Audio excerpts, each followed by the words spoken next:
Hey y'all, Coach Inthefight here, and in today's video, we're talking about the day Moses died. We're looking here in Deuteronomy chapter 1. Let's see if I can go backwards. We have 44% power at 8:41. So we're doing a day-month search in Deuteronomy, and we see that there is only one day mentioned in Deuteronomy 1 and 3. Verse 1 says, "These be the words which Moses spake unto all Israel on this side Jordan in the wilderness, in the plain over against the Red Sea, between Paran and Tophel, and Laban, and Hazeroth, and Dizahab. There are 11 days' journey from Horeb by the way of Mount Seir unto Kadesh Barnea." So we understand that they were in the wilderness for 40 years. So this right here is saying that it is the 40th year. So this is the year that they crossed out of the wilderness, crossed the Jordan. We find that in the next book, Joshua, of course. But if Joshua arrived or crossed the River Jordan, that would be the 41st year, as the year would be getting ready to change here in a couple of months. This is the 11th month, then you have the 12th month, and then you have the beginning of the 41st year. We see one time Joshua, the day is given in 4, verse 19 says, "And the people came up out of Jordan on the 10th day of the first month, and encamped in Gilgal in the east border of Jericho." Now, the 10th day of the first month is when they come up out of Jordan. So now it doesn't say how many days it took to cross the River Jordan. But when we look at Numbers chapter 28, verse 11, we see that in the beginning of the months, they would have had this special offering. And in a recent video, we made the argument that this is a one-time-a-year event. It's an annual event.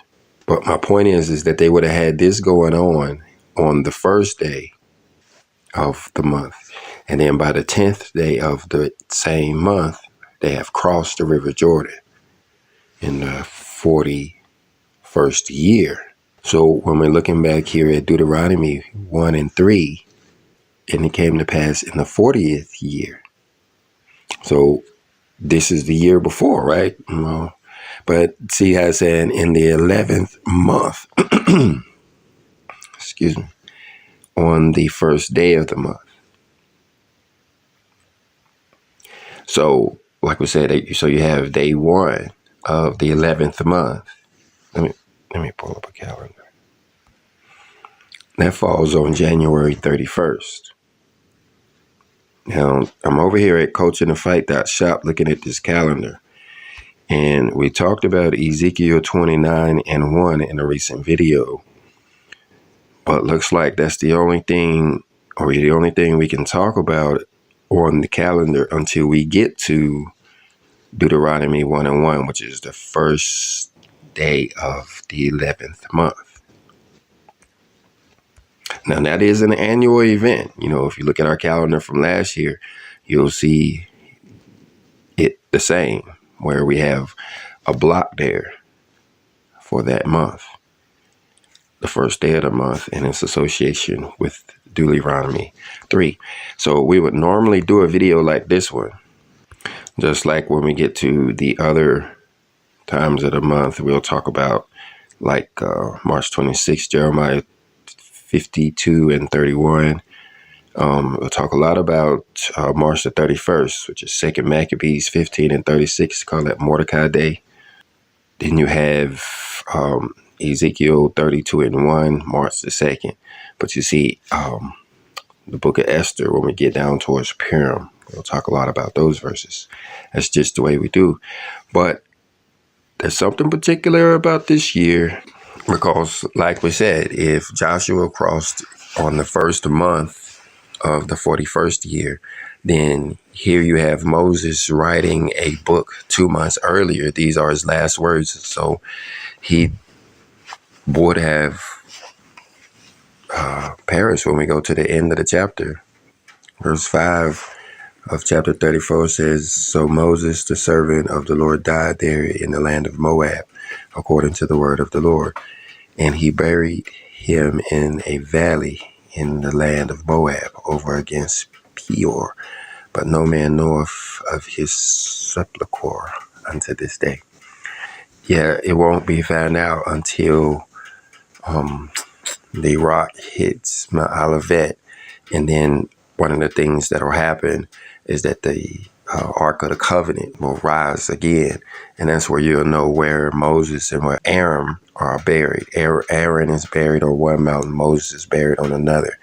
And the Ark of the Covenant, if I remember correctly, is between them. But we did a video on that, so you check that for more information. We understand that 2025 is the, I don't know how to say, I don't want to say polar opposite, but if you overlap the calendar, understanding the tabernacle, understanding the 49 years, understanding the 1950 years and how it works, is in other words, the year 2025 is equivalent to the year they crossed the River Jordan.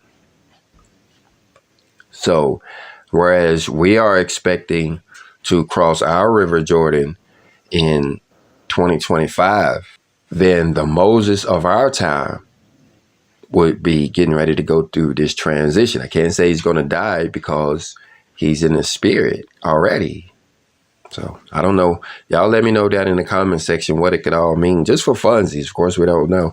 But by talking about it, when and if something does materialize, then we can point at it and say, hey, that's close to what so-and-so was thinking. Because as far as I'm concerned, it is an annual event. Yes, of course, it is I want to say a millennial event, a bi-millennial event, era is event. Basically, the sign of the new era is what it's talking about and its relationship to the law or the covenant. So, me making up stuff, could this have something to do with the new covenant there on or about January the 31st? I would think it would have something to do with the law. But remember that our promises in the end times is that law will be written on our hearts. So, and we'll close out by talking about that law. It's over in the book of Exodus. It's actually only 4 chapters. Exodus chapter 20, which is the commandments. Let's see there, it says, those are your commandments. If anybody want to pause and stop and read those, because the rest of the chapters, as you can see right there, Moses has to go and speak for the rest of us. So you have the commandments. And then in chapter 21, you have the judgments. In chapter 22, you have also the judgments. Then over in chapter 23, you have the statutes. Like you see over in Leviticus 23, where it talks about where it gives you more details about all of the statutes. The difference in that one over there in Deuteronomy being the law is it talks about the mandatory ones, the 3 ones that we are mandatory to keep. It reminds me of this new feast of the Lord that's coming up, because Hanukkah is not mandatory. However, the memorial or the day of remembrance that falls on the first day of the 10th month is mandatory. So by keeping Hanukkah, we'll be keeping that day of remembrance. So just like Pentecost prepares us for it. And so that's what Malachi was talking about over in chapter 4 and verse 4, when he said, "Remember the law of Moses, my servant, which I commanded unto him in Horeb for all of Israel, with the statutes and the judgments." So by having that, we can expect what we see there in verse 5, Elijah to come and help us in this dreadful day of the Lord that is still yet approaching and imminent, helping us to turn our hearts back to our Father in heaven. Hallowed be his name. And with that, we're going to close this video out. If you got anything out of it, hit the like button. If you didn't, hit the dislike button, but leave us a comment either way. And shalom.